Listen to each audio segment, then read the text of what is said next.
wake up, wake up. It's Damon and Larry. It is good to have you, and hopefully you had a great Christmas morning, because if you were a Niners fan, your Christmas night didn't go very, very well at all. An embarrassing loss to the Ravens, but it's good to have you here. We talk you through the good games. We talk you through the bad ones, too, and it's a day after an embarrassing defeat for the 49ers. Larry, good morning to you. I'll tell you, it might be all your fault. You don't go changing studios in the middle of a winning streak. But no, seriously, your studio looks fantastic. The light looks fantastic. We had to open with an establishing wide shot to show it off. It looks great, man. How you doing? Merry Christmas again. Well, this was my one of my better Christmas gifts from our producer and my son, the great Kevin Krueger, went and got me the Neon Krug Show podcast light, and man, looks very cool. We got it hung up, we got the studio redone, the lighting, the whole deal.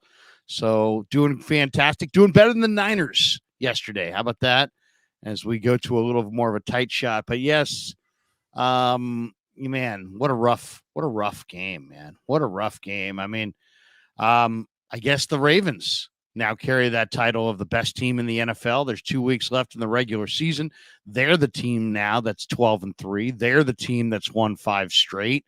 And they can clinch the AFC's number 1 seed on Sunday. And when they play host to the Dolphins, and the Ravens have not been the number 1 seed very much in their franchise's history, only once in 27 years. And for the Niners, what can you say? I mean, they didn't play horribly. They made chunk yard plays, but you just can't turn it over. You just can't turn it over 5 times in an NFL game when you have, 5? You have 10 to 12 series.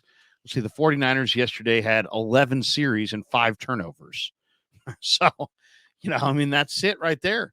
Purdy's taking good care of the ball all year, but it didn't happen last night. He threw 4 picks.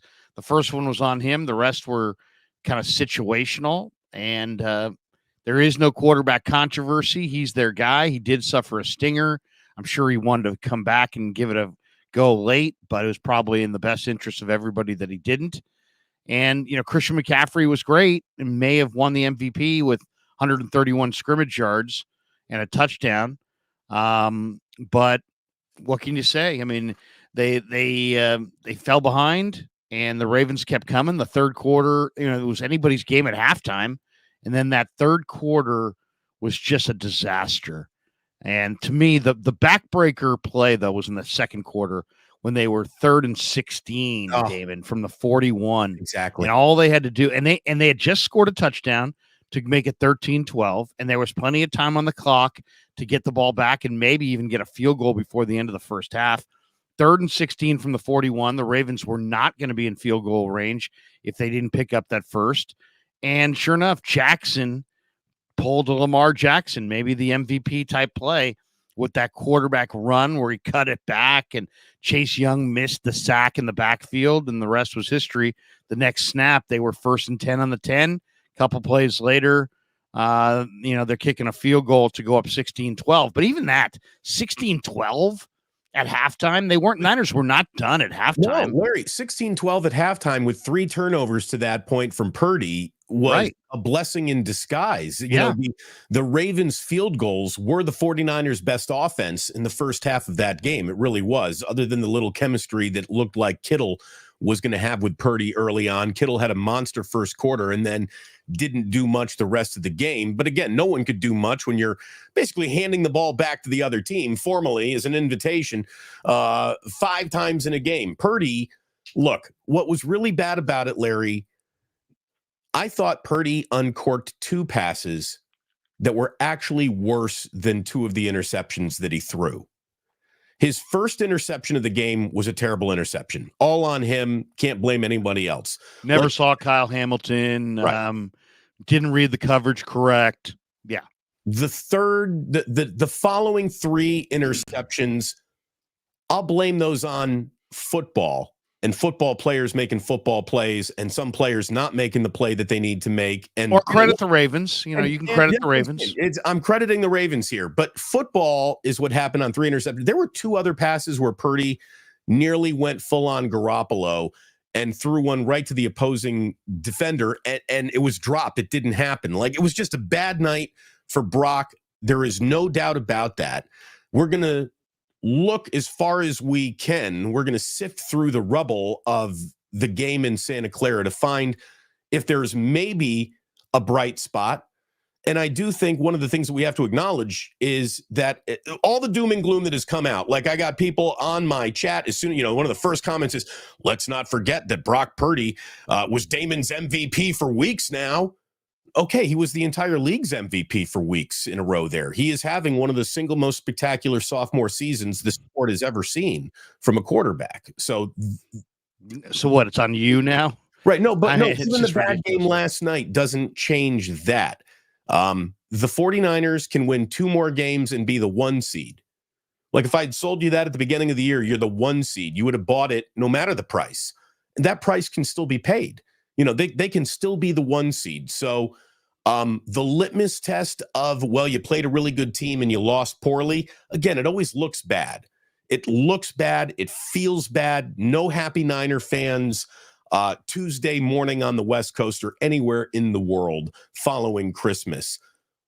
But here's the first bright spot that I will offer you of this bad football game.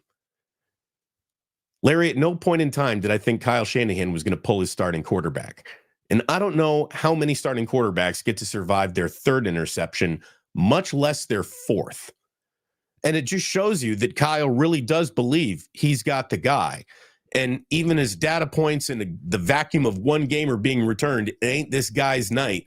He didn't go switching guys. And we know Kyle gets very antsy about his quarterback. And he's always, no matter who he's dancing with, he's looking over that person's shoulder for the rest of the dance floor. Is there anybody else better out here?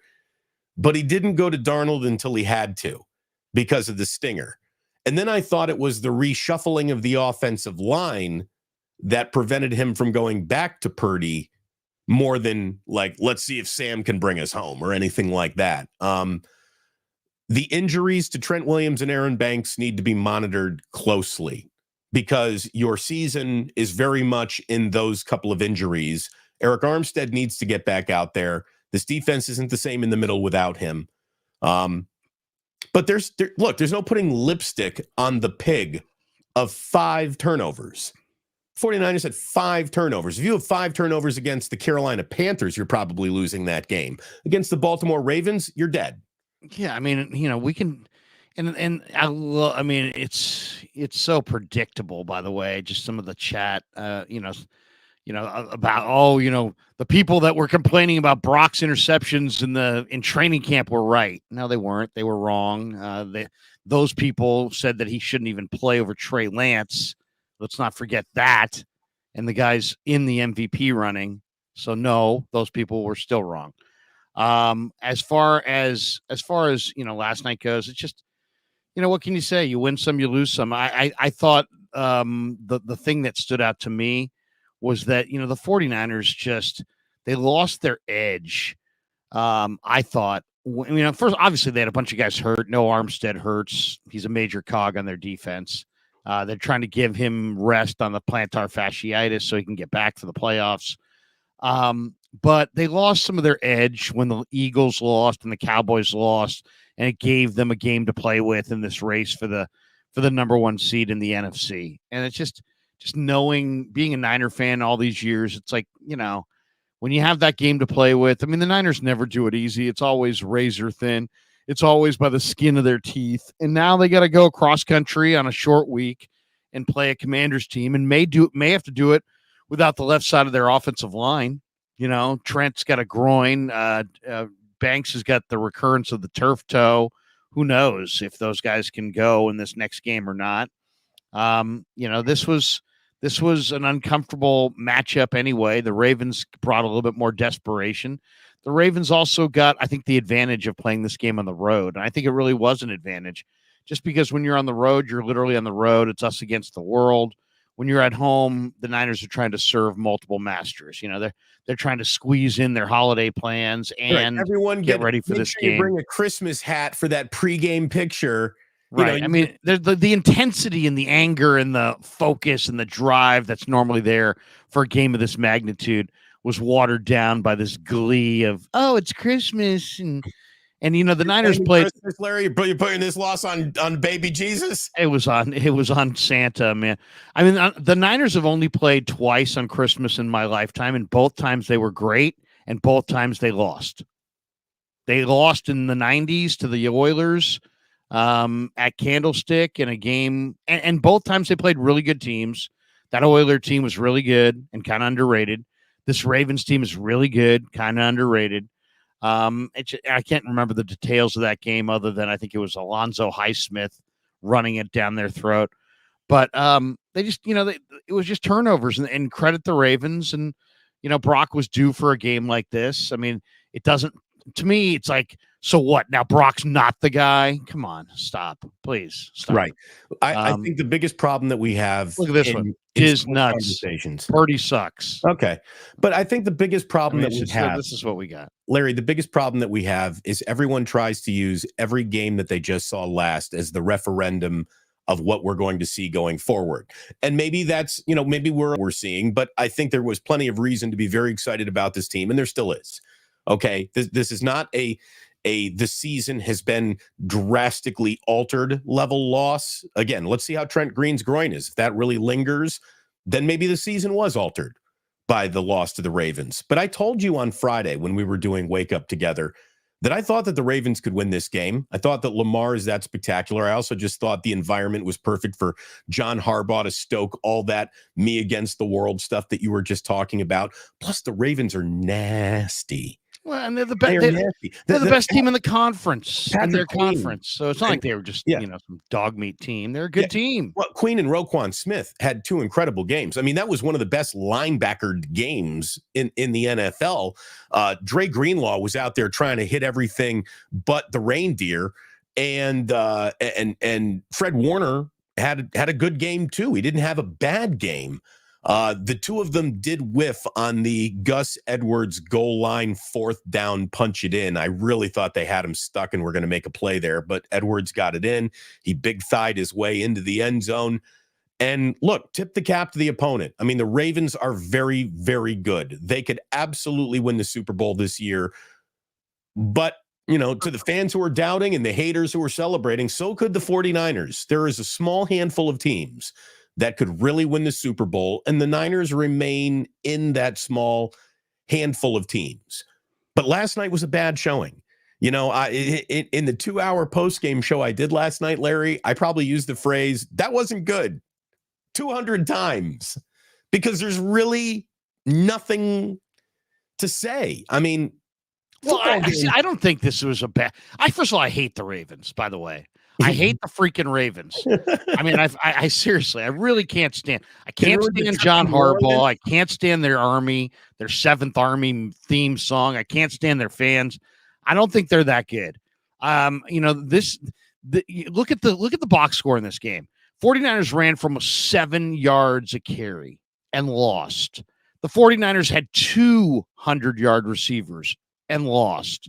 The Ravens ran for 3.9 a carry, despite the fact that Lamar himself ran for 6.4 a carry. I said it in the pregame to Low Neal. I said, Justice Hill and Gus Edwards aren't him. Those guys aren't Keaton Mitchell. Those guys are not going to gash the Niners. And sure enough, they didn't. But Lamar did just enough. Their weapons are Rashad Bateman, Charlie Kohler, Justice Hill, Gus Edwards, Isaiah Likely. I mean, there's nothing there. I mean, seriously, the Ravens, though, got an amazing game out of, as you said, Roquan, Patrick Queen, Kyle Hamilton, Brandon Stevens, Justin Matabuke. Those guys all fired. They all showed. Matabuke was fantastic. And they took advantage of an offensive line that sometimes gets a little taken advantage of. And I was surprised to see Purdy was only sacked twice. It felt like he got sacked 5 times. Well, he got hit a bunch. Well, let's see how many times did he. Let's see how many times did they hit him. They got 9 hits on the quarterback. Where the Niners had 2 sacks and 4 hits on Lamar. They had 4 sacks and 9 hits on the quarterback. So I mean that's That's too many. But I mean, even so, the Niners still did a lot of really good things in this game. Purdy made a number of plays. He threw for 255. It's the 4 picks. Right. And then 5, if you want to include Darnold's pick there at the end. You don't win games. I'd love to see what the average margin of victory is for teams that are -5 in turnovers. -5. It can't That's be it right good. there. Well, That's it. I'm going to go down and say that might have been one of the worst executed games in 49ers history. I don't have the entire team's every box score in front of me or a computer to go through the data quickly. But how many 10 penalties, 5 turnover games have the Niners ever had? Much less have they won. I'm guaranteeing you they won none of them. But how many have they even ever played? 10 penalties, 5 turnovers. It was not a good night. And I didn't think it was a poorly officiated game. I am not blaming the officials at all. No. I thought that they were letting them play early. And then we saw both teams suffer some very off the play flags on the other side of the field that negated a couple of big plays for both teams. I had no problems with the officiatings of that game at all. I really the only question I have is when Trent stripped him, it seemed like he wasn't down. But you know what? The ball might have rocked out, but it never got loose. I thought that they got that right. I did. Okay. I mean, I'm in the upper deck. I'm know. The press box is not. It's funny. You're there. You're covering the event. You're in the press box and this and that. Right. The person on the couch has got a better view. The person on the couch has a better view, and in that better view, you saw a replay that just for the very beginning of the replay, you thought, oh, that ball's maybe out. Trent just had a strip set or a strip, and the Niners are going to get the ball back. And then you saw it didn't rock all the way. Like he still totally had control of it, and it wasn't a fumble. And that's where Trent, again, when Trent has to do things that a left tackle's not supposed to do, that's when the chances of him getting hurt go up, and that's when he hurt his groin, and hopefully he's all right. Now, there's a comment in here. And Larry, I don't even think you need to bring it up, but make sure you take the ones down that we do. I don't need to look at just negativity all day here because we're trying to explain what happened. Richard Gonzalez writes, stop making excuses.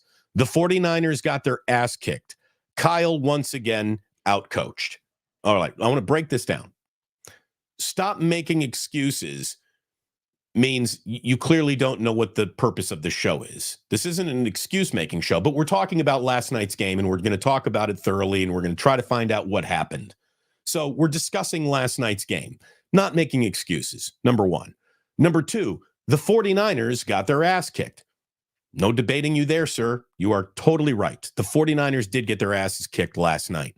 Kyle once again got outcoached.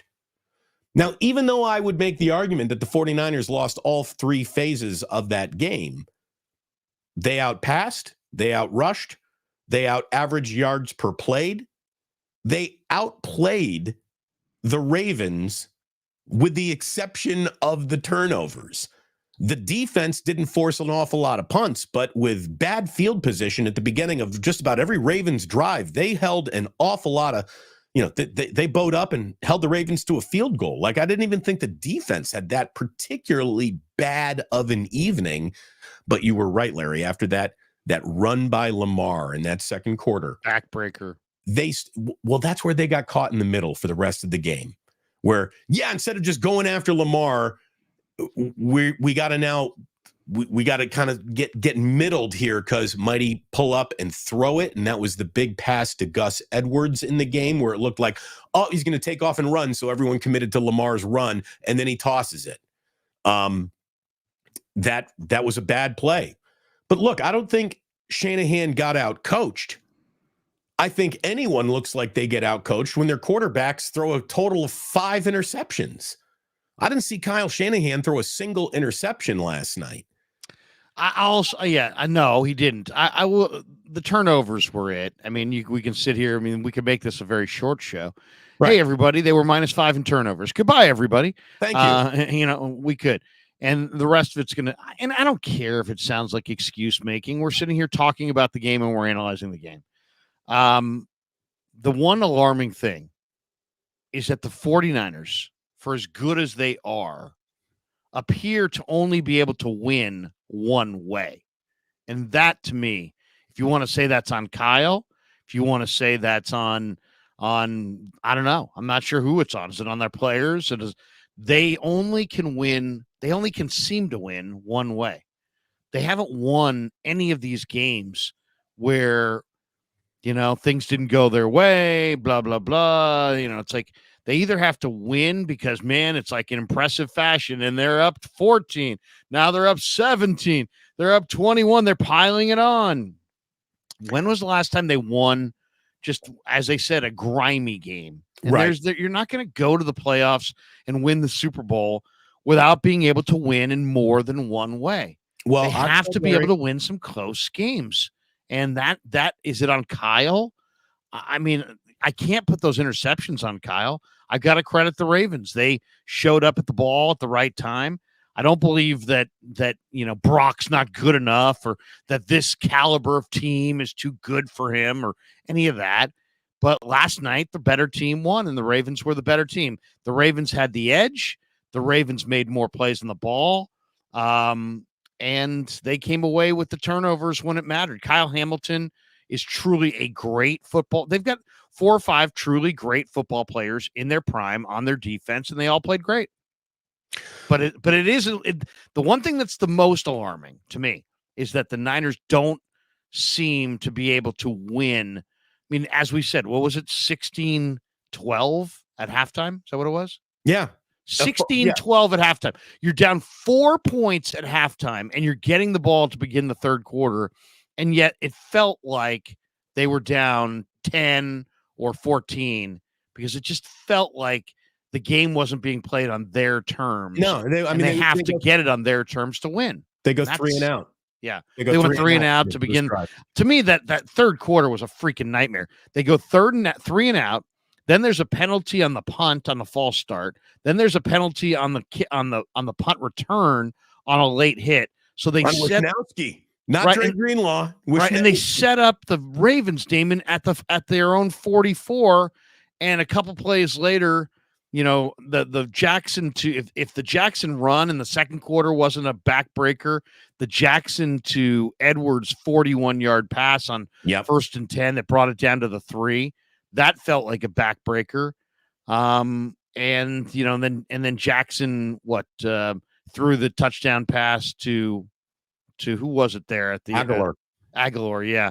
And then they're down 23-12. And even though it was 23-12, which is, come on, you're down 11 at home with all of the third quarter and all of the fourth quarter. It just didn't feel like the Niners were going to win. And then it really didn't on the next play.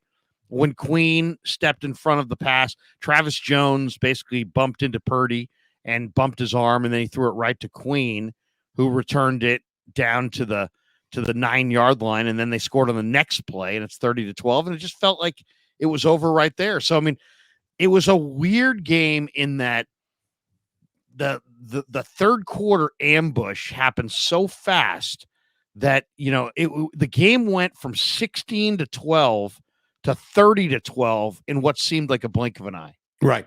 Look, Gibson had the really punitive penalties early on that helped the Ravens move down the field. The 49ers helped the Ravens in every way they could last night. I mean, you could not help another team beat you, and that team doesn't need any help beating you. They don't. So the Niners, someone said that's the dumbest game plan you're ever seeing.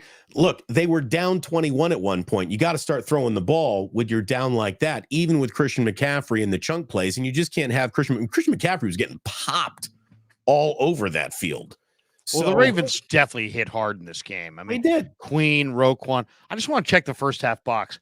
Here's the first half box. And this is what, if there's one complaint I guess I would have from the 49ers is that, okay, so in the first half, the 49ers ran 7.9 a carry, and they had 11 runs, and they threw it 16 times, despite the fact they were running 7.9 a carry. When you're running for over 7 yards a carry, you probably should stick to the run. It might be a fair criticism to say that they got a little too enamored with their passing attack, despite the fact they were having success running the ball. And if there's one complaint I would have about Kyle Shanahan is that sometimes I think he gets so deep into his play sheet and what he wants to do and what he thinks he wants to do that when he doesn't react to the game that's happening in front of him in real time enough. And in that situation, you're running it successfully. Make them stop your run instead of putting it in the air to a secondary that's really, really good. But, I'm look, not making excuses. Here's what Kyle's thinking, I think. This pass opens up our running game. And I finally got a quarterback that I believe can execute the passing that I'm asking him to make. And look, George Kittle had a 91-yard first quarter. Brandon Ayuk was wide open in a lot of instances. I mean, the passing game was working until the interceptions came. That sounds ridiculous. I understand how absurd that sounds, but they were having success in the air. It's not like they were throwing against a brick wall. I mean, they were moving the ball in the air too a little bit, but yeah, maybe Kyle did get wrapped up in wanting to show you how clever of a coach I am. Getting back to your point, they only win one way. Look, I've called them front runners. And, that has a little bit of a negative connotation to it. As long as you're in front, it really shouldn't. If you get a lead and you can sit on it and you can kill a game, that's good. But can you win from behind? I mean, what is it? Kyle now is 0 for 38 or 0 for 39 when trailing by 8 points or more. Man, that is absurd for as well run of an outfit as it really is. For as decent as a defense that is usually out on the field most evenings as well. It is an absurd stat. And how do you explain it away? Just want to say Kyle's a failure and there becomes a point in a game where he forgets how to coach. Okay, if that's the explanation that's going to make you feel good about it. Someone said, so Damon, you saying Kyle was perfect? Did you hear me say Kyle was perfect? There was nothing that was even in the neighborhood of very good or perfect for the 49ers last night. Sometimes you get your ass absolutely handed to you in this league. Yeah, I mean, that's what happened last night. It's not your birthright to win every game. No, look. Here's the thing. Josh Allen's has had bad games. Tua's but I mean, everybody looks at it through 49er glasses only. The 49ers won. The 49ers lost. How about last night? The Ravens won. You know what I mean? How about the Ravens did what they needed to do? I mean, that's really what I saw. I saw a Raven team that was a little bit seemed like, first of all, Lamar took better care of the ball. Lamar played under tremendous poise. He didn't have a running game. He's got mediocre weapons. I think if these teams played again, I think the 49ers would be just fine. The 49ers would have to have a different game plan, which is the Ravens can't come from behind either. I don't believe. I don't think they've got the weapons to do it. I'm really not impressed with their skill position guys. But if you can let their defense play downhill against your offensive line, and then you mix in O-line injuries, the Niner O-line is only good enough. It's barely good enough. It's good enough if they can stay healthy. If they can't withstand injuries to their offensive line, their second team offensive line's not nearly good enough. Spencer Burford was a circus at right tackle. He hasn't played there since Texas San Antonio, so he was getting beat off the right side. McKivitz had a rough night on both sides of the line. I looked up at one point, Damon, and left to right, it was McKivitz, Ben Barch, Jake Brendel, John Feliciano, and Spencer Burford. That's not the plan. But you know what I hope this is, I hope we don't go into the offseason talking about this, but if the Niners fall short of the Super Bowl, we may, which is this offseason, win, lose, draw. Whether they win the Super Bowl, lose the Super Bowl, this offseason is about that O-line. Yep. This offseason, this first round draft choice is going to that offensive line. They haven't, the Trey Lance trade, which cost them those number one picks, has slowed their rebuild of their offensive line. They need to invest in their offensive line. They need to have a bigger, more physical better pass blocking offensive line. To me, when they fall behind, you say, what's the main reason they don't come from behind? Because when you take away the play action pass and the ability and offensive balance, and they get into a game where everybody knows they have to pass, their O-line can't stand up. I really believe that. I haven't seen it stand up yet. Look at a couple of years ago in the NFC Championship game. As soon as the Rams had a lead in the fourth quarter, we can sit there and blame Jimmy, but in reality, it was Von Miller, Aaron Donald, and company living in Jimmy's face because the offensive line couldn't stand up. Look, they gave Jadeveon Clowney the fountain of youth. That's the best game Jadeveon Clowney's played in 3 years in this league, right? I mean, he looked like the guy who was picked number 1 overall. He had an outstanding game, and he's a player that a lot of people have forgotten or is even still in this league. Baltimore doesn't receive the hype. They don't have the skill position players, like you said. They're a gritty, nasty, blue-collar, lunch pail football team, not a lot of razzle-dazzle. And that's why Lamar might have sewed up an MVP, the second of his career last night, because he one-man armied that team up and down the field. And whenever he needed the ball back, Brock Purdy was nice enough to hand it to him. So it was just... I totally agree with that. I mean, Lamar basically just said, guys, jump aboard. Yeah. And I'm going to do Lamar-like things. The thing about Lamar is interesting. He's, as a passer, he's pretty good. He's nothing special. He threw behind guys. His accuracy is okay. It's nothing great. But what he is he's a great athlete. He's smart as hell. He's competitive as hell. And he's tough as hell. So you're not going to sit there and ever intimidate him. He's not worried about taking a big hit from anybody. He doesn't play with an ounce of fear. And he just holds the ball, makes his plays.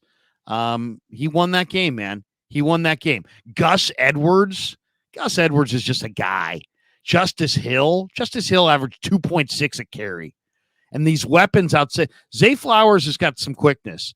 Isaiah Likely is a little underrated. The rest of those guys are just, they wouldn't even make this team. I mean, it's a thoroughly mediocre Ravens team. This was a Raven. I'll tell you what's really concerning as I was watching that game. The Rams almost beat this Ravens team, and now the Niners are going to have to beat the Rams in Week 18 to lock up that number 1 seed.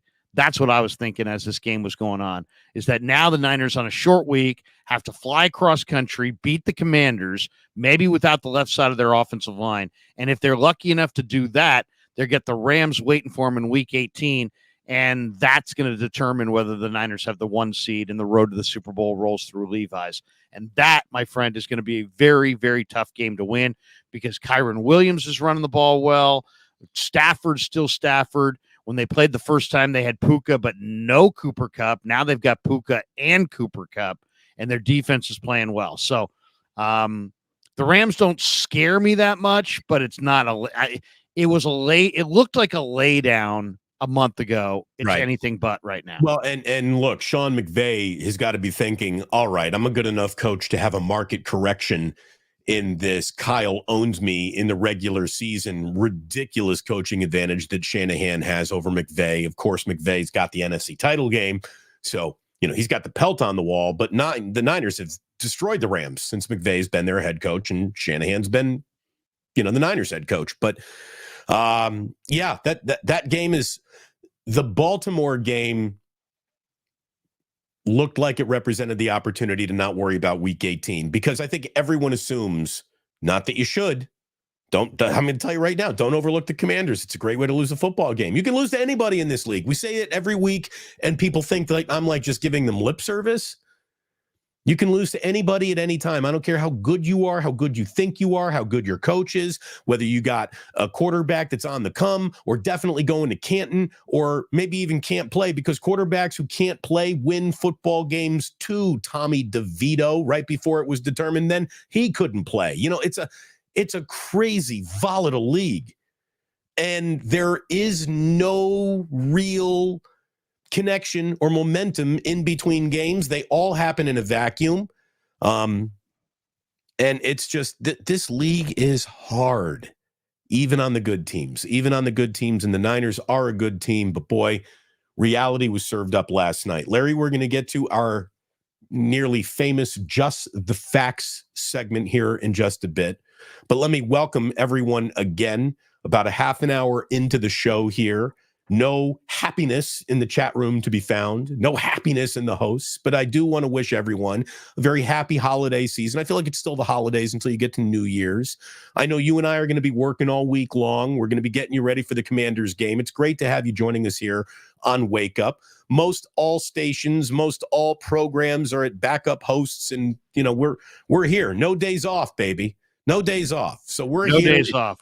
No days off. No days off. It's great to be with you. It was tough to get up, though, this morning. I'll say It was. The coffee is extra leaded this morning. It needs to be. Thank you for being here. Thank you for choosing to watch us, whether you're watching on Larry's channel or my channel. Thank you very much for watching Wake Up. Please hit like. Please hit subscribe to both of our stations. It grows. It's real. And we are not a one-trick pony. We can play from behind. We can win from behind, Larry. There's no doubt in my mind. We don't have to get a big lead and sit on it. We can win from behind. I got a couple questions, though, before we get to Just the Facts, okay? Yes. Here's my question. And if you want to tell me it's because this is when Ambry Thomas was out, then I guess that's the answer to my question. Why is Jason Verrett out there taking snaps? He's been playing great in practice, and they want to throw him out there. Okay, but I mean, he gave up the touchdown to Nelson Aguilar. That was his check, and I'm not saying that you get beat once you can't play anymore. But I didn't think we were going to see Jason Verrett, who signed with the team 2 weeks ago, was elevated from the practice squad, I believe, on Saturday. I didn't think we were going to see him unless you were into the depth chart.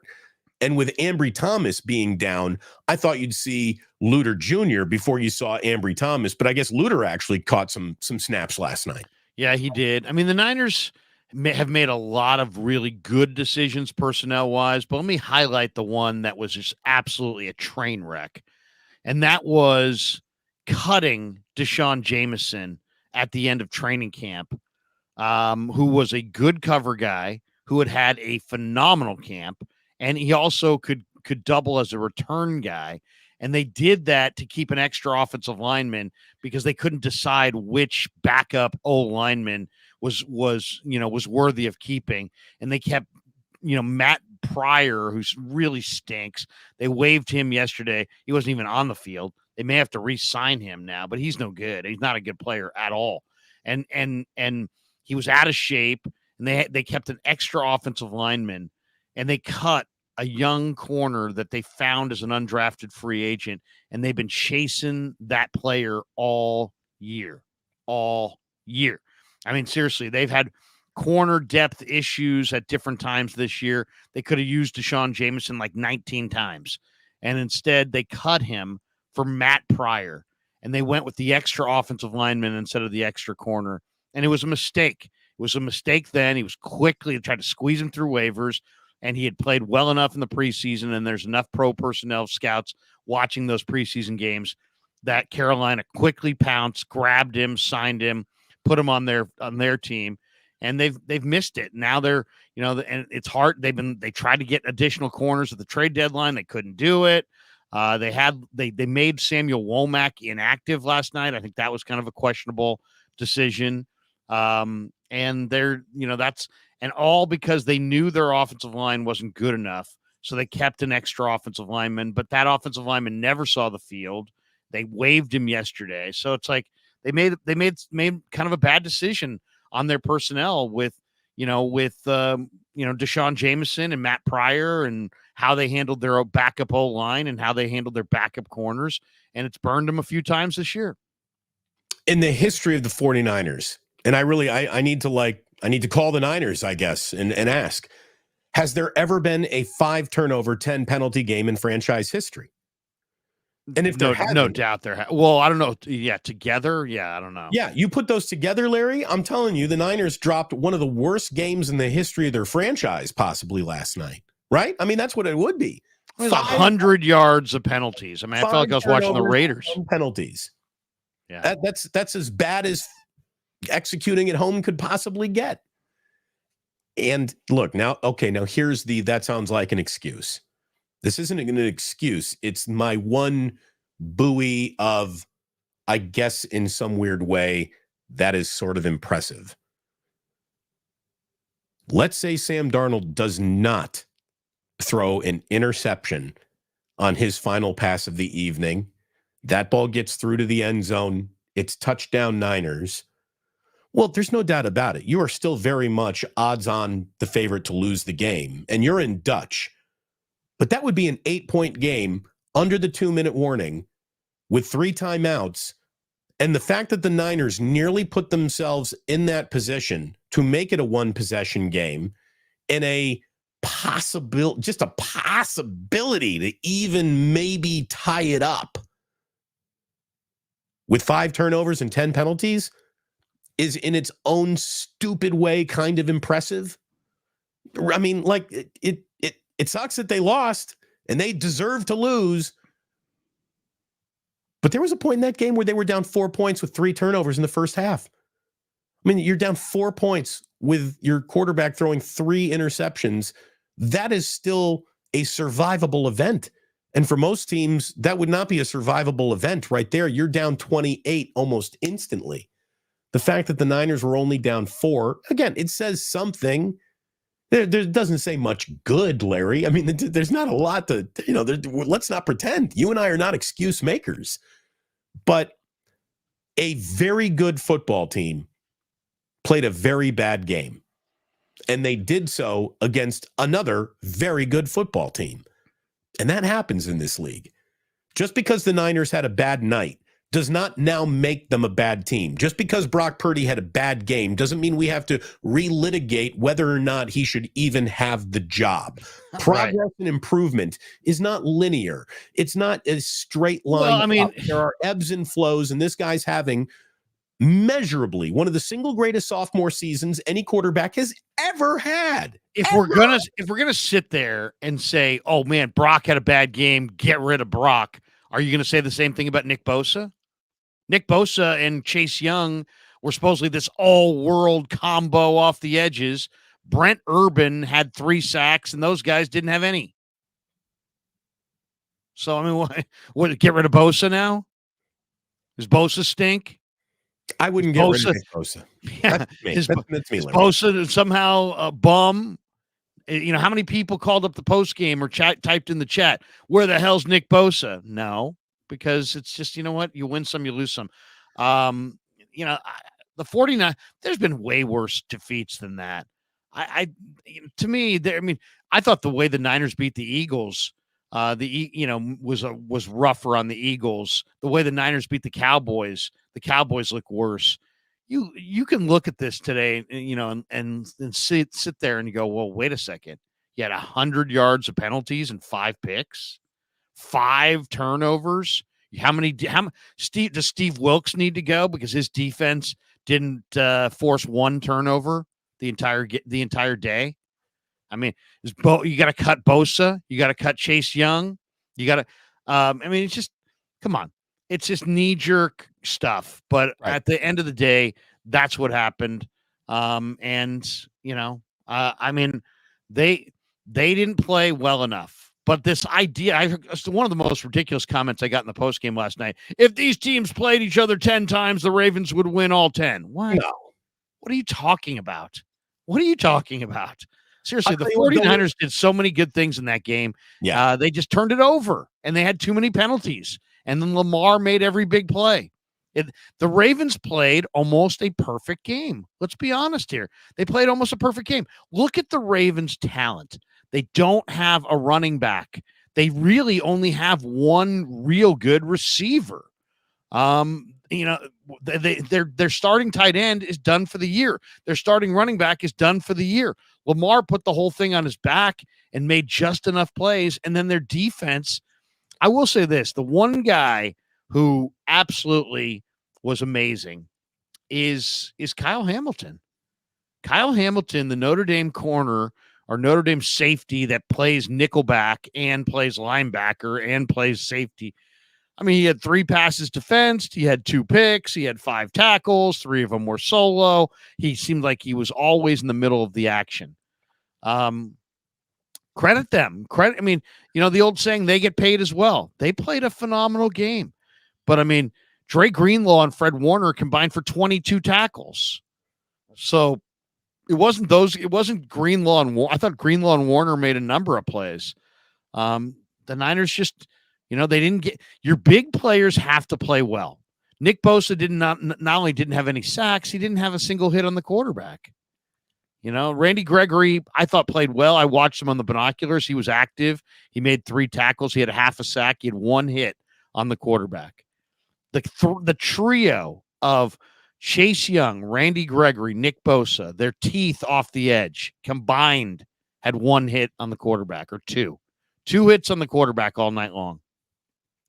And to me, the Chase Young lack of wrap up on Lamar on that run was just brutal. Yeah. He had him absolutely wrapped up, and he got away. Dude, Lamar's got legs, baby. And he's got strength. He's a combination. Like, Kyler's fast and Hurts is strong. Lamar's both. Lamar's fast, elusive, and strong. So it's just, credit Baltimore. They had the edge. They played with that edge. They exploded for 17 points in a disastrous third quarter. Brock Purdy had the worst game of his career. He still made a number of good plays, but 4 picks is 4 picks, and they ain't getting around that, Nope. And Brock, if he were sitting here on this show right now, he would own that. But don't tell me the Niners got thoroughly outclassed. They ran for almost 7 yards a carry. The only thing I would complain about if Kyle was sitting here is, Kyle, you were going for almost 8 yards a carry in the first half. Why didn't you just try to run it down their throat? I mean, they've got a defense that's really talented on the back end. I mean, look at some of those players. Throw J.P. Mason in there. Let him take some hard carries. Well, not only that, the numbers show, Damon, that the Ravens were, one of the worst run defenses in all of football against teams that have 2 backs. The Niners have 2 backs. They're running it for 7.5 a carry. And it's a 16-12. It's a 4-point game at halftime. And you came out passing, and I don't know. I mean, I would have liked to have seen in this game, based on the numbers and based on the Ravens personnel and how they looked on their profile, I would have liked a 45 run pass split. And it was the other way, really, in the first half. It probably should have been a run dominant game plan.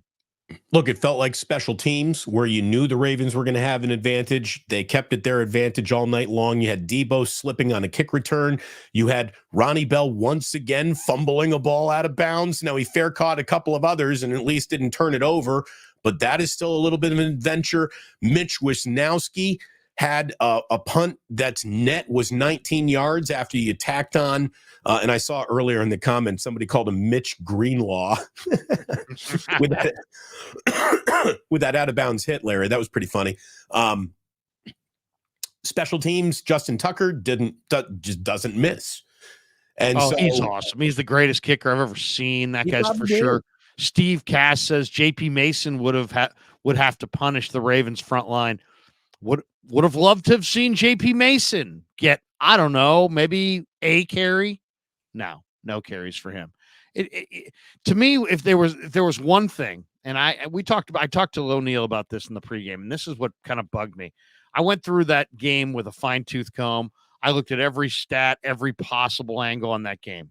All right, the thing that stood out the most to me was the Warren Sharp piece. Warren Sharp is really sharp, and he broke down the Ravens run game, or the Ravens 49er game before the game. And this is what he wrote.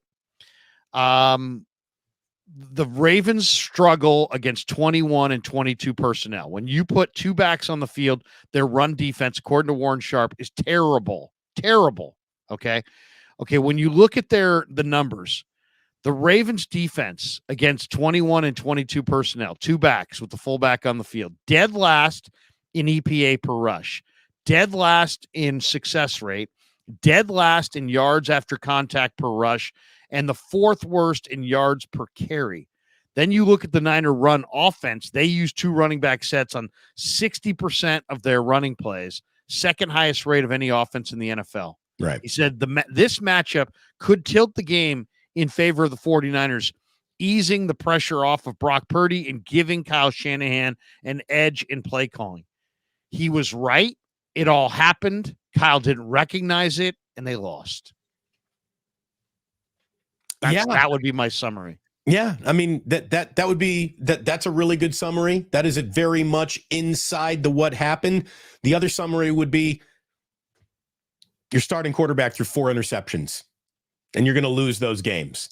And it all went into the mix, and it all came out in the wash, and the Ravens were the better team that night for sure about it. Look, balls get tipped, and sometimes, most of the time, they get tipped and go to the ground. In this game, they got tipped, they went into the air, and then they went to the Ravens' hands. Yeah, no, look, and I keep on saying excuses. It's not excuses. I mean, anything. We're talking about what happened. This is a discussion. I realize that there might be so few. Is that the bat phone? Yeah, that is the bat phone. Sorry, Kyle Shanahan. Those Kyle Shanahan calling me to ask if we could make another excuse. Could you please not talk about Warren Sharp anymore on the show? Thank you. It's Kyle. Thank you.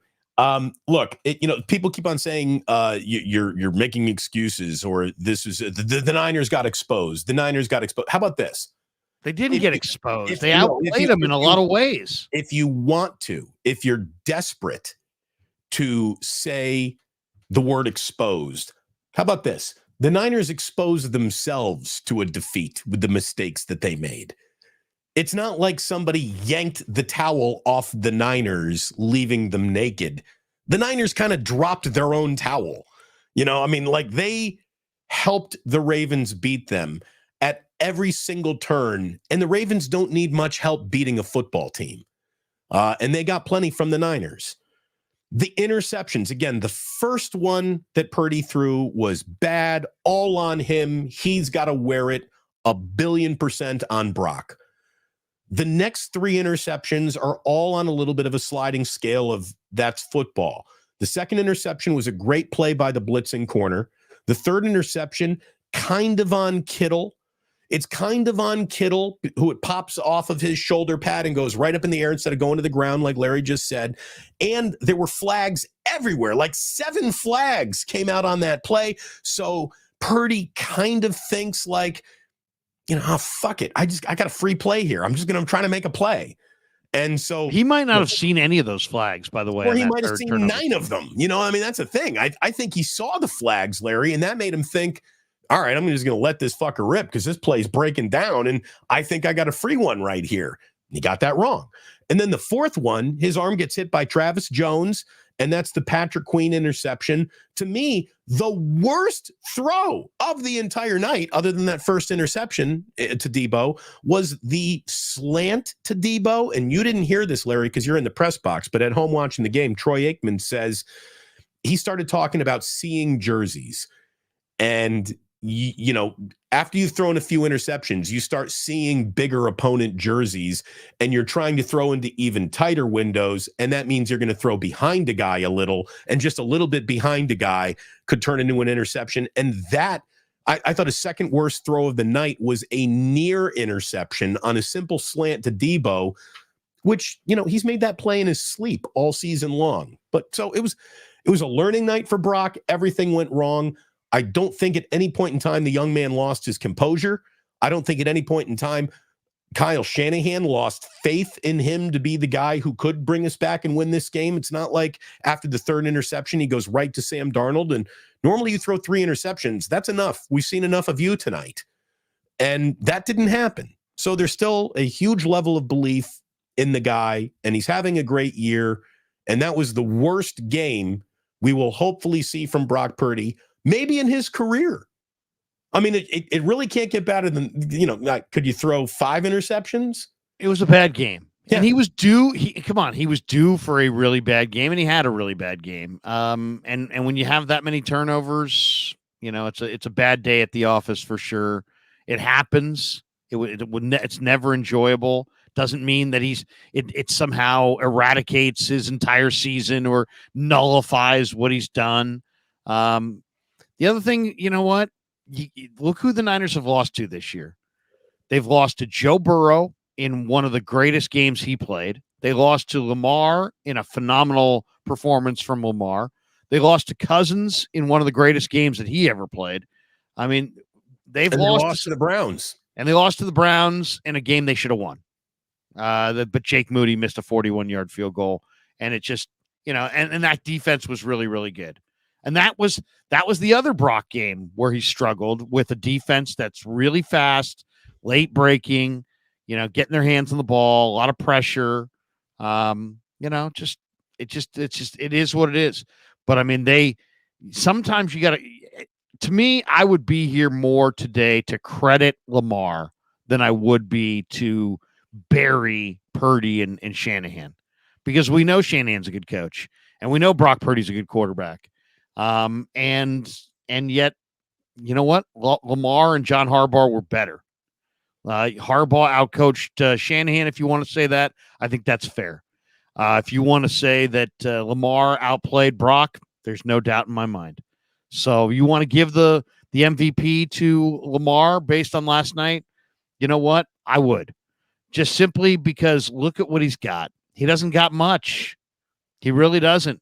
He's doing it with smoke and mirrors. Right. I'm not even sure the Ravens are going to the Super Bowl because they stink. How about their weapons are awful. I wouldn't say they stink, but they can't run the ball. They can't. Justice Hill can't run the ball. I mean, they don't have any more running backs. J.K. Dobbins done for the year. Keaton Mitchell done for the year. Those two guys they had last night are just guys. And outside of Flowers, those receivers they have are just guys. And somehow they're gonna get through the AFC playoffs with no running backs and no wide receivers outside of Zay Flowers. I don't know. I mean, maybe, but maybe not. If the number one argument against Brock Purdy to not being named MVP was there's so much talent around him he doesn't deserve it, then that same formula sort of needs to be applied to Lamar. And there is a lack of talent around him. They don't suck, but none of those guys would start for the Niners. They're an inferior team that he has delivered to the best record in the NFL. So if you're gonna hold all the talent around him against Brock, you gotta score it the same way for Lamar and say he's doing this with a lack of talent around him, which could deliver him the MVP. Now, Christian McCaffrey, if he scores 4 more touchdowns in Washington and then 4 more touchdowns against the Rams, maybe it's going to be him. If Brock throws 12 touchdowns and 0 interceptions in his last 2 games, maybe the pendulum swings back to him. If the Ravens lose the next 2 games, maybe it swings away from Lamar. Maybe there's another person who will still come from out of nowhere in these last 2 weeks to do it. Who knows? Well, the EMA beats is like, Larry, he's got 3 first-round picks at wide receiver. Come on, champ. Dude, he's got 3 failed first-round picks. He's got OBJ, he's ancient. He's got Rashad Bateman, who's a bust. He's got Nelson Aguilar, who's been on 4 teams because he's been a bust. I mean, seriously, why don't you throw AJ Jenkins in there and you can say he's a first-round pick too? He was a bust. Right. I mean, in reality, what has he got? He's got Zay Flowers. That's what he's got. Gus Edwards and Justice Hill are scaring nobody. And Isaiah Likely is a decent backup tight end, nothing more. The rest of those guys are just guys. Bateman dropped 3 balls yesterday. I mean, he was terrible. Aguilar has been all over the league because he's kind of been not that great. And OBJ, was a first-round pick and has had a good career, but OBJ has had multiple surgeries and he's now in his 30s. And, he's got 3 touchdowns on the year. I mean, it's just, he's not the same guy. I'm just saying realistically, look at the Eagles. They had A.J. Brown, Devontae Smith. Those are wide receivers. This Ravens group is not that great, which is why Lamar's MVP year is amazing. And he probably won it last night with the way he played in that game, to be completely honest. He probably did. Just the facts, Larry, as we enter our second hour here. It's 9 a.m. on the West Coast. If you're watching us live, thank you very much. Please hit like, please hit subscribe. Both of our channels are offering memberships. That's a nice way to support what Larry and I are doing through the holidays. We'd certainly appreciate it. You could be anywhere this morning. You could still be in bed, but you're up and you're watching us, and we really do appreciate that. Thank you to even the trolls. It's great to have you here. It really is. Just the facts, Larry. And again, this is going to sound like bright spots, and maybe we're looking for some bright spots here, but here are the facts. The 49ers defense recorded its first safety since 2018. Even that sort of comes with an asterisk because, boy, that back judge got trucked by Lamar. That's just an awkward situation for him to be in. Lamar trips over an official for the 49ers' first safety since 2018. Once again, this defense held an opposing offense without a 100-yard rusher. That's 42 straight games. That's the second longest streak in the NFL in 23 years. That's good. One of the more embarrassing stats I think you can attach to any single NFL team. Larry, did you know that the Chicago Bears have never had a 4,000-yard passer? Never. In their franchise's history, they've never had one. They've won a Super Bowl with Jim McMahon, and that's the high water mark. I mean, I can think of, Cade McNown and all these guys. There was a minute there that Tom Willis thought that he was going to be the answer to all things. And Jim Harbaugh remains one of the best quarterbacks. Jay Cutler is statistically one of the best quarterbacks and let's not talk about, Craig Krenzel and his mechanical engineering major out of Ohio State, for goodness sakes. Anyway. Brian Bashnagel, or no, he meant I've been a quarterback, but I remember he was a Bear name from the past. So the Chicago Bears have never had a 4,000-yard passer. Now, it feels like for many people in football history, the 49ers basically reinvented the modern pass, the West Coast offense, and you had all those great quarterbacks, Montana and Young. Guess what? In the history of the 49ers, Brock Purdy last night became only the third 4,000-yard passer in franchise history. Wow. And Joe Montana is not one of them. It's Steve Young and Jeff Garcia. Now, Jimmy Garoppolo, he got close in 2019. He was 22 yards shy of a 4,000-yard season. But Purdy should finish this season with the most passing yards in a single season in franchise history. He needs 120 passing yards to pass Steve Young for second, and 228 over his next two games to pass Jeff Garcia for first on the all-time list. So as bad as a night as it was for Brock Purdy, he is still having a season that will probably have left him as the number one single season passing leader in 49ers franchise history. If you want to say, well, he gets an extra game to do that, you're correct. That is happening as well. Purdy's 4,050 passing yards, the third most ever by a 49ers quarterback in a single season.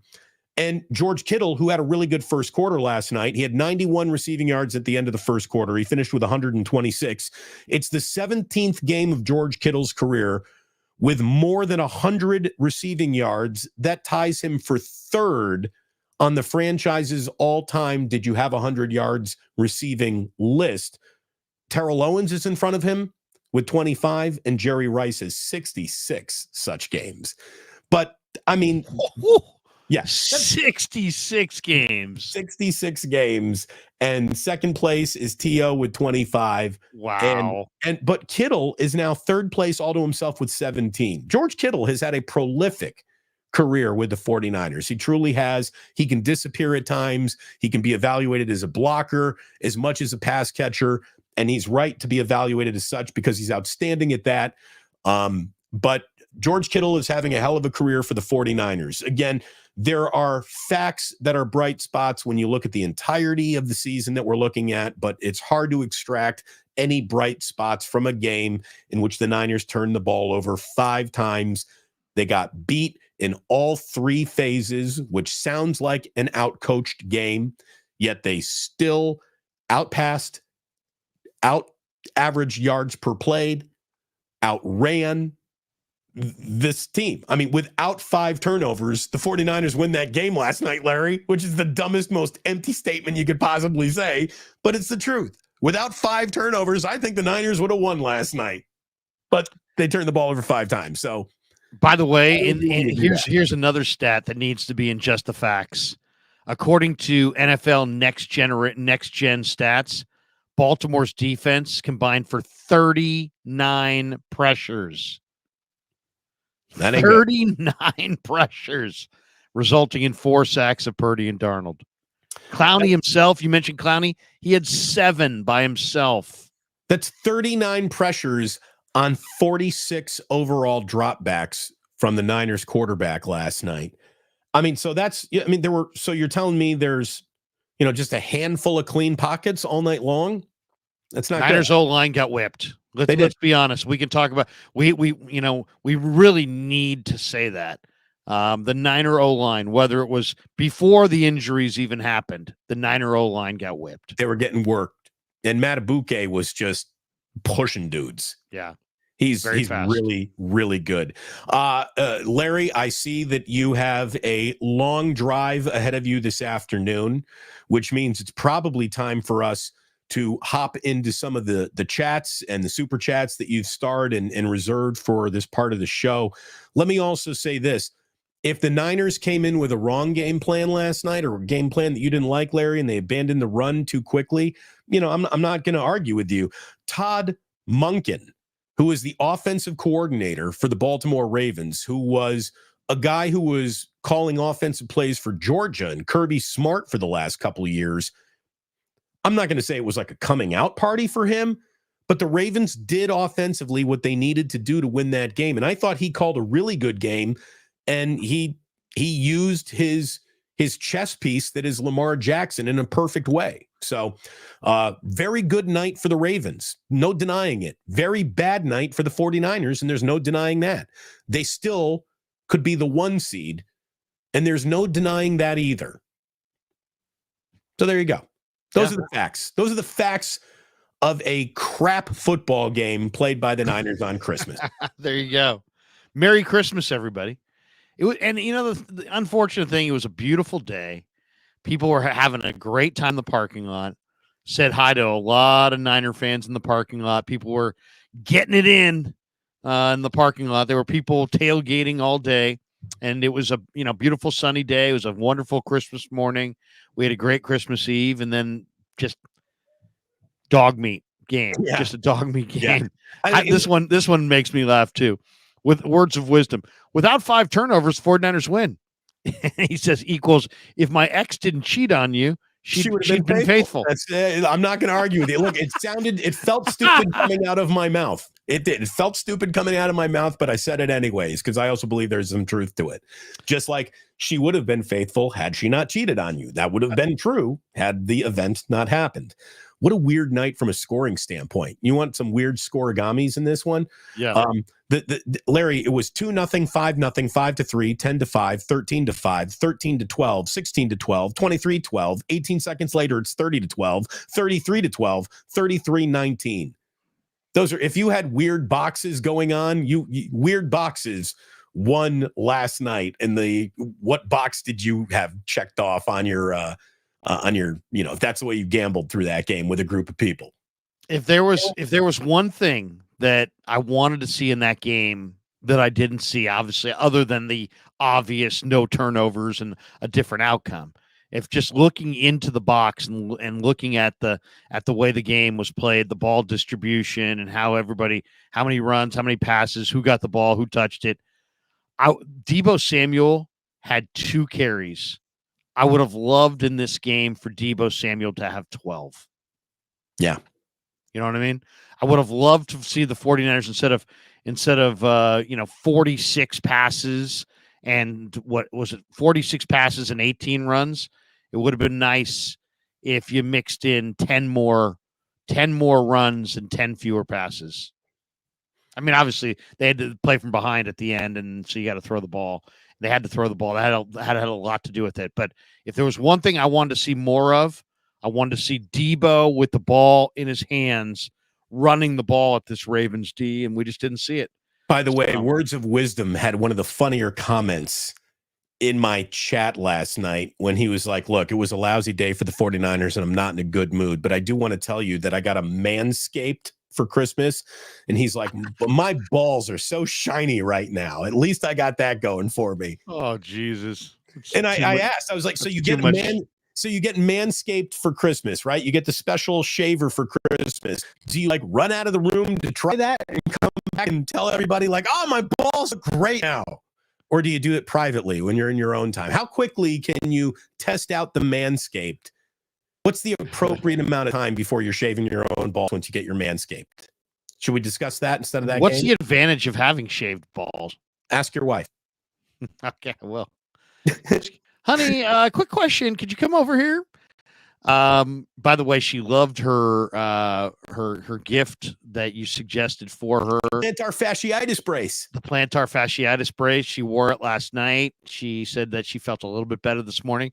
How long did it take before it actually worked? I had massive change of how my foot felt within 3 nights of wearing it. Hopefully it'll be that quickly for Amy too. Okay. That really helped. And the fact that she is feeling a little bit better right now is a really good sign. That's a really good sign. Because she says it really hurts the most in the morning.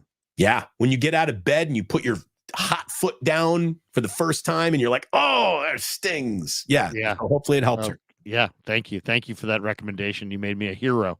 A hero. Here to help, Larry. I'm just here to make you look good, brother. Seriously. To make you look good. Oh, I was so excited by that gift. I was like, oh my God, honey, guess this, get this. There's help on the way. Damon suggested it. And there's somebody in here. Where was this one that just got me? There's some lady in here who's taking me to task because I said the Ravens aren't that great. All I meant is their weapons aren't very good. Here it is. Rosie O'Donnell. She says, per Larry, Ravens are not a good team. The Ravens are not a good offensive team as far as those are not great offensive weapons. Keaton Mitchell was their best back. And I know you probably don't know football well enough to know the difference between a Gus Edwards, a Justice Hill, and a Keaton Mitchell. But Gus Edwards is not a great running back. Justice Hill is not a great running back. And that's not going to change between now and Super Bowl Sunday.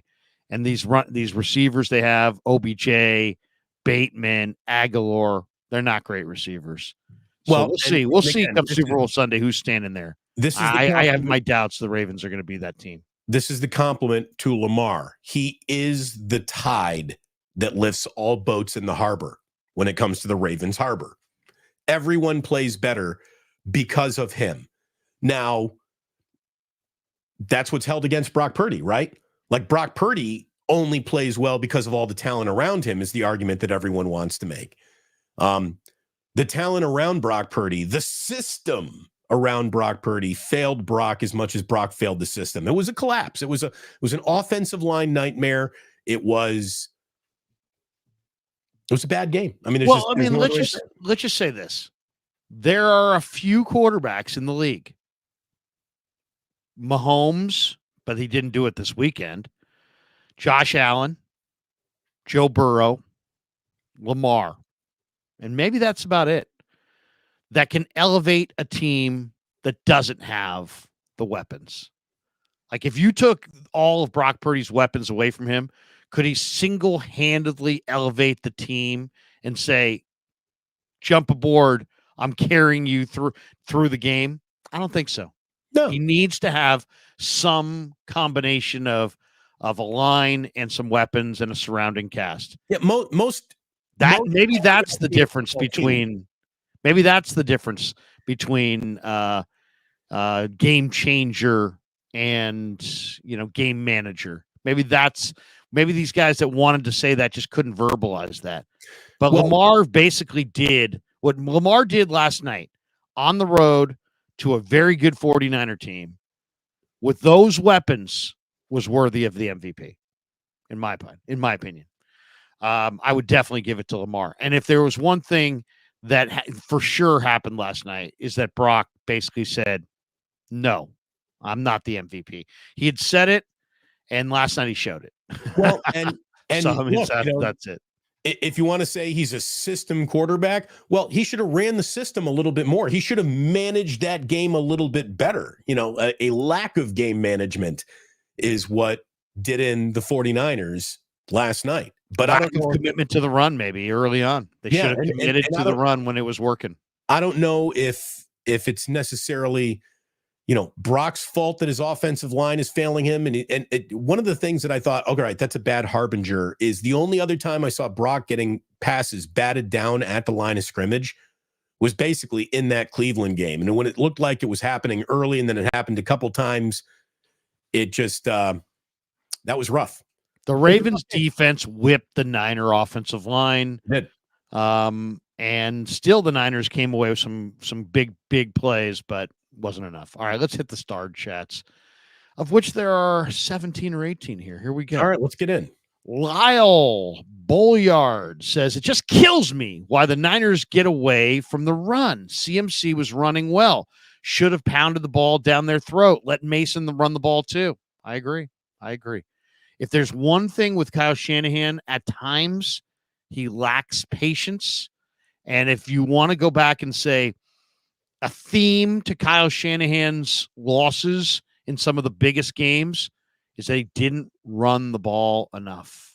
And look, the Ravens are one of the ultimate, and John Harbaugh is one of the ultimate. If you get too cute, I'm gonna get you on that. If you get too cute against me, I'll make you pay for that. And I don't even know if the Niners got too cute. They just turned the ball over way too many times. But Kyle went away from something that was working, that the numbers, and like you said, the Warren Sharp piece said would work. And maybe he wants to show you how clever of a coach he is, or I just think that he believes that balance is what he's seeking, and he doesn't want to lean too far into any one aspect. And there are times when I just think you need to lean into something that's working. When you have Deebo Samuel, Christian McCaffrey, Jordan Mason, you've got three real runners there. Run the ball. All right. 69ers. Thank you. Says Lamar isn't good in the playoffs. Super Bowl is still open. Yeah, exactly. Lamar's got one playoff win in 4 tries. Right. By the way, playoff not a lock that this Ravens team's going to the Super Bowl. If you think a regular season game is hard to win, wait until you see the playoffs. None of this is easy. Yeah. None of it. But I'll say this. There have been losses in the past. Like, give you an example. I mean, this is going way back.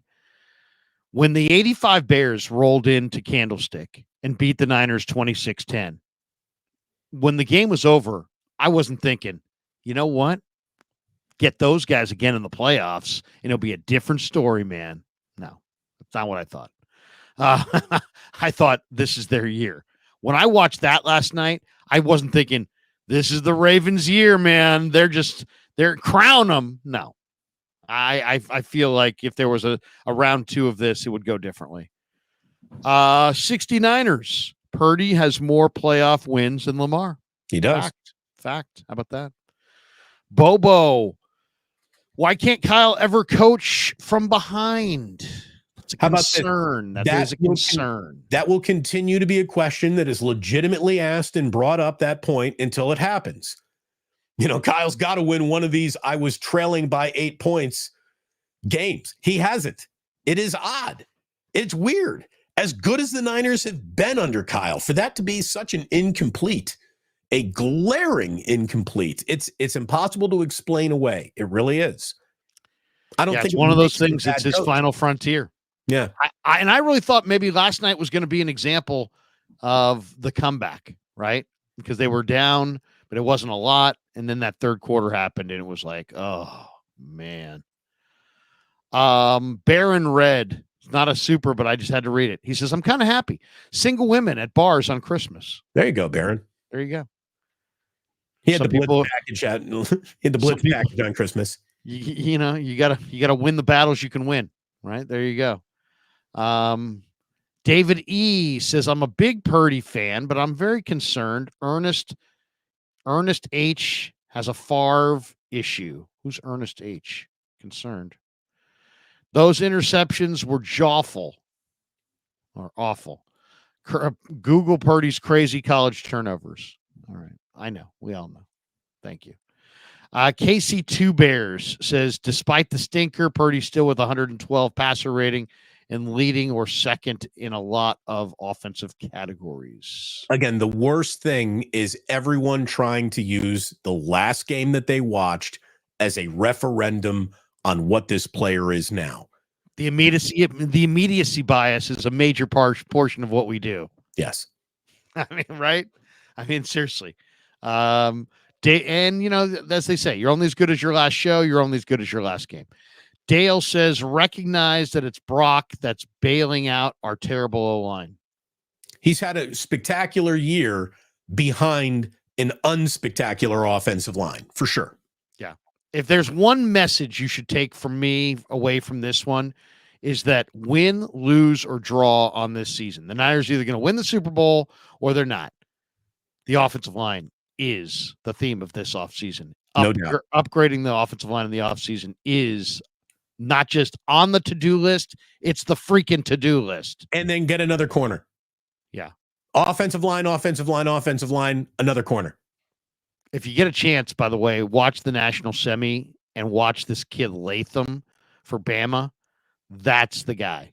You could get that guy. Or if you watch Oregon State, I'm not sure if they've played in the bowl game yet, but Talieisi, Fugisi, or whatever the tackle they have is just monster. Easy for you to say. Check out those two guys. I did a deep dive on the O tackles about a month ago. Those two guys stand out. David E. corrected. I'm a big Purdy fan. However, he is a... Did I read this one? Did I just read that? No, keep going. Okay. Have you seen the video of the corrected crazy turnover? I'm a big Purdy fan. However, he has a Favre issue. Have you guys seen the video compiling his game-changing crazy turnovers in college? You should Google it. Yeah, no, I have seen it. I've seen it too. And look, if you're the quarterback at Iowa State, you're officially in I got to make shit happen mode. Right. If not me, no one. So, yeah, here's the thing. I would rather have a quarterback that you got to reel in than let out. By the way, Purdy's brother sounds like he may transfer from Nebraska to Cal. Yeah. How about that? That'd be interesting. Cal's already got a good young quarterback. That'd be a battle. Daniel Tate says the 49ers had 5 turnovers and won the NFC Championship in 1982. I think By the way, his brother's name is Chubba, or at least that's his nickname. Hey, you have Brock and Chubba. Chubba. There you go. What's it short for? I have no idea. And by the way, the Niners didn't win. Was that January of 82? Was that, you mean the 81 season? So he's talking about the Dallas game. 5 turnovers in the Dallas game. Is that true? I know there were 3 picks. In the catch game? Yeah, 5 in that game. I don't know. I'd have to look it up. I have to look that up. I would say no, but maybe he's looked it up. Flav in the house says nights like last night show exactly why a quarterback should be the MVP. Look at what it takes. Love CMC, but he doesn't have to worry about the ball being tipped ever. Purdy's job is so much harder. Kind of agree with that, actually. Joseph Ernberg, the defense tackling is crazy bad recently. Yeah, the tackling in the last month, really, I mean, they had a couple good tackling games after the bye, and then since then, it seems like it's gotten progressively worse. I mean, but I didn't think that last night was a bad night of tackling. I really didn't. Well, they had Lamar twice that they should have at least had him, and he got big plays. But yeah, I basically agree with you. It wasn't last night was better than the Arizona game where they missed like 16 or 17. Steven Draper says pass happy play calls, then panic set in. Coaching. Okay. Duly noted. Flav in the house again says that the Darnold hate is crazy. He looked pretty damn good last night for a guy that hasn't played in 4 months and doesn't have chemistry with these guys. He's not any worse than Jimmy. Great backup to have. Look, he comported himself well. He completed a couple of passes, which is better than what we've seen when he didn't complete a bunch of passes, right? So, I mean, yes. He had the one play that's just ridiculous. And the only reason I know it's ridiculous because I was honed in on the binoculars. I had a great angle. When he took the sack to get down back to the 12-yard line, there was a lane there, a big lane, and he should have ran it in, and he didn't. And so sometimes I look at that and I'm like, Not that I'm not saying that I would have the courageousness to do it, so I don't want to judge him too harshly. But man, you're playing quarterback in the NFL, and you score a touchdown there. You got a chance for the onside kick and a chance to tie it, and instead you drop back behind a line that's missing 3 starters and take a 12-yard sack. To me, that was a bad decision. He only had a split second to make it, but he should have just bolted right for the goal line and ran it in himself.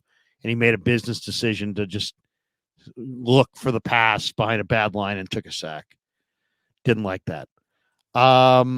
Dale, maybe not have 10 penalties, of which half of them were on the defensive side of the ball, which gave the Ravens 5 free first downs. How about that fact? Yeah, no, it's true.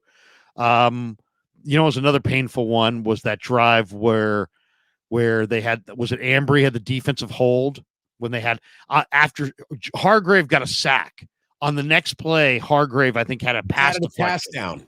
Yeah, batted pass. And then it was a defensive hold on Ambry. Yeah. But I do like Ambry, and I think he's playing pretty well. By the way, the 49ers did lose 3 fumbles in that championship game. So 5 turnovers. Wow. Bobo, do you think penalties? No, they didn't have 10 penalties in that game. Yeah, but that's a lot of adversity for a young Joe Montana to overcome, for sure. Against America's team. You're gonna want to bet. You're gonna want to bet on that Montana kid. He's going places. Seriously, I think I see a little something there. Bobo says, "Do you think Trent Williams got that strip fumble?" No, I thought he did, and he acted like he did. But you're saying you saw it on TV. But the same way that Ronnie Bell was down last week because his forearm was down, he was down. That ball rocked a little, but it didn't come out. I'll defer to you. Craig Frankie says the D played well, besides the one run from Lamar. Do you realize that was Lamar's longest run of the entire year? It didn't feel like that long of a run either, but it was certainly consequential, and it changed the way that I think the Niners looked at him the rest of the night. They got caught in the middle a lot of times where they didn't know to get aggressive on the scramble or lay back and just defend these receivers, and you get caught in the middle, and that's where a quarterback like Lamar gets you. Lamar doesn't have very many weapons, and he made it happen last night. This morning, I have so much respect for Lamar. Yeah. I mean, if I was sitting next to somebody and said, "Man, I missed the game. Give me a quick takeaway." I have so much respect for Lamar. And he's 5 smart, turnovers. He's tough, he's fast, he's courageous, he's special. He's really special. This just in. And I'm slow to the party. Some people already knew that about Lamar. Well, look, I needed last night to confirm he's overrated. Some people tell you that he's still, he's not elite. He's very good. He's an incredible athlete, but he's not an elite. You'd want him. Every coach would need him quarterback. I mean, you talk about a guy who's got a sick amount of raw physical talent. Lamar Jackson has that. He's also very much in a system that is built and tailored around him. Yeah. But I mean, you can tell he's smart. You can see the intelligence. You can see the courageousness. Yeah. There's some bad men running around out there. Dre Greenlaw's a bad man, but Lamar doesn't fear any of these guys. No. I mean, he doesn't fear getting starched. And you can see him, the processing. He makes good decisions. Ravens Dolphins on Sunday, Larry. Yeah, I like the Dolphins. That's what I'm saying. It's like these people that are like, oh my God, they only watch Niner football. They're like, well, I watched that Ravens Rams game, and the Rams easily could have won that game. Easily could have won that game. So I don't know. I don't think the Ravens are like this awesome, unbelievable. You don't want to face them again. No, I bring them on again. I'd love another shot. Flav says, I actually think Brock could elevate a team with Shanahan and a great O-line. Kyle will be able to get people open, and Brock's anticipation can get the ball there. He needs time and or a run game, though. Yeah. I mean, that's what the Niners, this is, nobody wants to hear this because we're all geared for the Super Bowl. This is the year. This is the year. This is the year. And I still very much believe it is. But if you really want to look at this objectively, the Niners have their guy in Brock Purdy. It's time to build the fortress around him. It's time to invest 3 of your first 5 picks in O-linemen that are going to be in charge of blocking for that guy for the next decade. It's time to make that investment. It's actually beyond time. Rocco 296 drops the deuce. Thank you, Rocco. Andy 707. Andy with 2 Y's 707. Spencer Burford is not it. Oh man, at right tackle, he really is not it. But Spencer, I like Spencer. He's got some talent, but there's more development needed there. And you're right. I mean, that's a man playing out of position. Yeah. Hadn't played right tackle since UTSA and showed. It absolutely showed. Eric Red says it's unreal how during the good times is Brock Purdy is a mediocre quarterback surrounded by talent. During nights like last night, it's just Brock Purdy. Right. I mean, there is something to say that for, a guy who cannot do it on his own is now solely responsible for the loss of the Niners. Right. Oh, man. Flav, empty in the clip, agreed. Darnold sack was terrible. This wasn't Purdy coming in the first quarter for coming in down 21, biggest game of the year in week 16 with no Trent. I thought he did well overall. No, Flav, you're right. You're right. Yeah. Darnold came firing off the bench, and he made a number of nice throws. Absolutely. You're absolutely right. And Niner bang. Larry, did you hear Steve Young's interview on Lamar? No. Damn. Did you, Damon? No. I have no idea what he might have said about. I didn't. I'd love to hear it because I respect Steve immensely. And I've traded some texts with Steve, and we're gonna have him on the channel here in a few weeks. So I'm just picking the right time. And you're gonna keep him all to yourself, or is he gonna join us for a wake up? I don't know if Steve can get up this early. Steve can do anything. He's a Hall of Famer, Larry. Yeah, he can do whatever he wants. All right, that does it for us. Oh wait. Did I? A couple more just come flying in. Look at this. You want to go, but they drag you back in. Cryptic 1, 2023 Niners need to learn how to come from behind and get these wins. You cannot cakewalk through the playoffs in the Super Bowl. Nothing is certain. The NFC can get us any given Sunday. Also, AFC North owns us. Have this year. Here's one question that we haven't broached, but I would like to throw it to Damon right here before we jet. Is it possible that the AFC is better overall than the NFC? I mean, look at the way the Niner Bengal game went. Look at the Niners and the Browns. Look at the Niners and the Ravens. Look at some of the teams. If you're only using the Niners in which to make that measurement, yes, the AFC is better. I would have to see the conferences, records against each other overall. But I have thought common opponents or something. The AFC definitely has the better grouping of individual quarterbacks. And that AFC North is usually among the most disrespected, not really taken seriously conferences in football until you realize there's, that they're pretty good across the board. I mean, the Steelers are no just pushover. Here's another one, Damon. You had your just the facts. Yeah. Lamar's record against the NFC. You know what it is? It's like 20 and he's got one loss ever, 20-1 or something like that. 20-1. Yeah. 20-1 against the NFC. That's amazing, man. Yeah, I don't know. I mean, look, cheers to Lamar and John Harbaugh. That's really impressive. Very impressive. It's really impressive. Keith Murphy, the unbeaten. Thoughts on injuries? Well, I'm worried about the groin from Trent and the turf toe for Banks. Turf toe for Banks is, to me, I guess, my biggest concern. Groins linger. Groins. That's a lingering injury. That could go. Both of them are. They both are. Step one lean. So yeah, that's. And I'm gonna tell you, Larry, if Trent's not playing, that's it. That's it. An offensive line that's got a question mark on it cannot lose its best offensive lineman, and the questions get easier to answer. So this is key. It's key. And now they may have to win the next 2 games to get that 1 seed without Trent. And then Jalen Moore also went down. So, yeah, and we're going to have to see. We're going to have to see on the injuries. But, I asked Banks about the turf toe at his locker about 2 weeks ago, and he's like, hey, it was bad early, but it's better. But then last night he looked like he was in a ton of pain. So I don't know. He's a tough guy, and he was on the ground for a while. So we're going to have to see how that turf toe bounces back. Turf toe is the most unpredictable of injuries.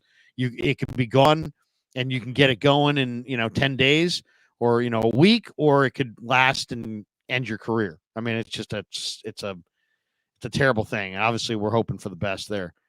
And Keith Murphy says the Rams played Baltimore way more tough. They did. I mean, they did. They didn't play a mistake-filled, ugly football game.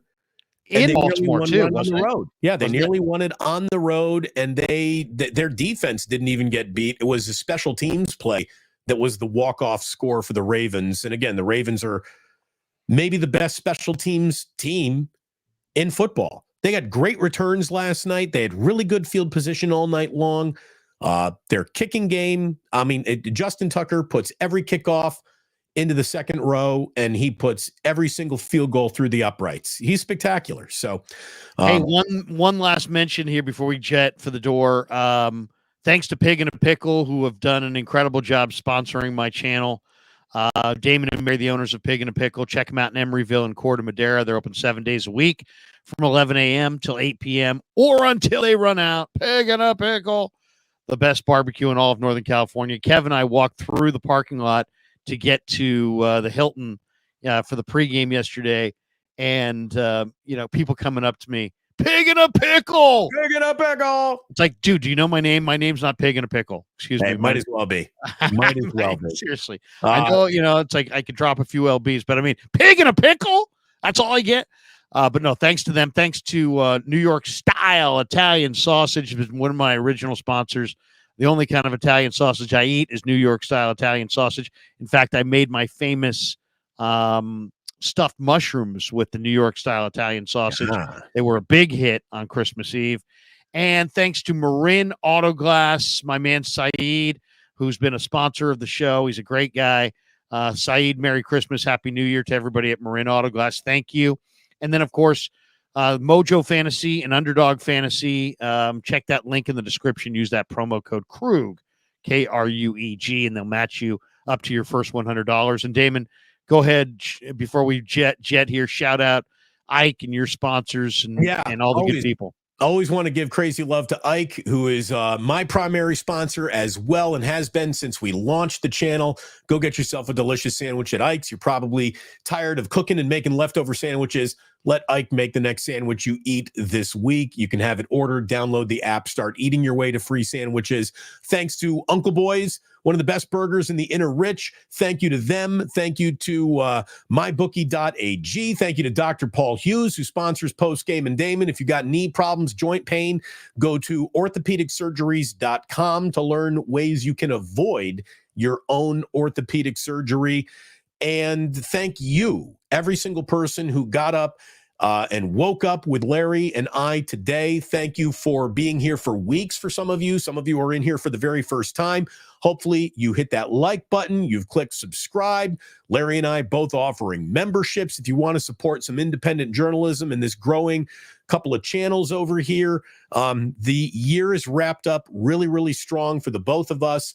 And we thank you for responding to the work that we're doing. It means an awful lot to the both of us. Thank you.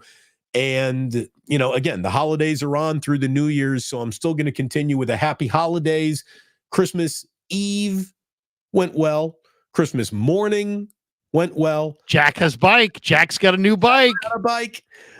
Jack's got a bike, and he's taking laps around the house on the hardwood. Yeah, the training wheels are going to be coming off soon enough. We always use that phrase, you got to take the training wheels off. We're literally going to have to do that at some point with my kid here. That's a great moment, by the way.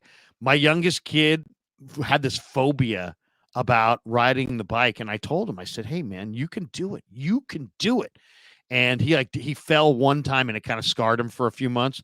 Yeah. And then we took him out to a field, And he started writing. I'm like, you can do it. You absolutely can do it. You just keep going. You just need a wide path, a wide, area. So we went to like a basketball court. We had tons of room, and I filmed it. And I've got his first non-training wheel video from way back. It's one of my favorite videos. Nice. That we saved. Dusty Gold, by the way, says, "Where's Pasquale? You ask for Pasquale, you get Pasquale." Hey. We grew up with the Sunday dinner. Yeah, we did grow up with the Sunday dinner.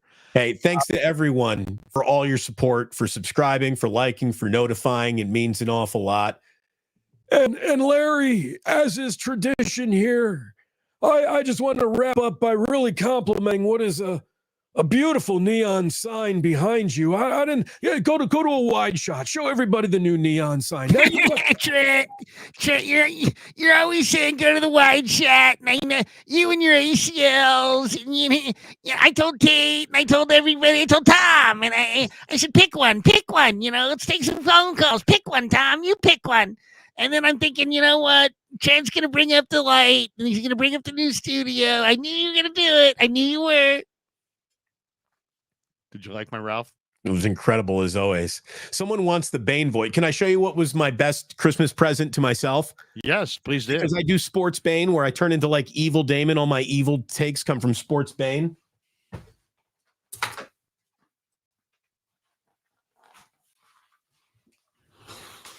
Larry, it is you, the Gothamites. Oh my God. Let me tell you right now that it was a bad night for the 49ers. It did not go well for the team that you root for.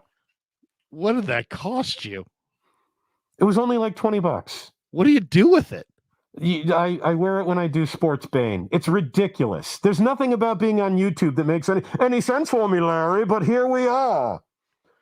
We are doing weird things. Merry Christmas to everybody. Have a great one. Thanks. Merry Christmas. Thanks to Trent. Trent Baalke's one of my favorites. I think everybody should have a great holiday. Lowry, Damon, all the good Niner fans. You know what? Last night was a rough one. It was like we blew out our ACL together, but we got 2 more games, and the playoffs and the Super Bowl's still there for us. I'll tell you that right now, man. We got 2 more games and 1 more ACL. We can tear another ACL and still win this thing. Yeah, Trent, come on. We got a great shot at the Super Bowl. We got Brock Purdy. We got CMC. We got Kittle. We got Ayuk. We got Devo. And best of all, we got Wake Up with David and Larry.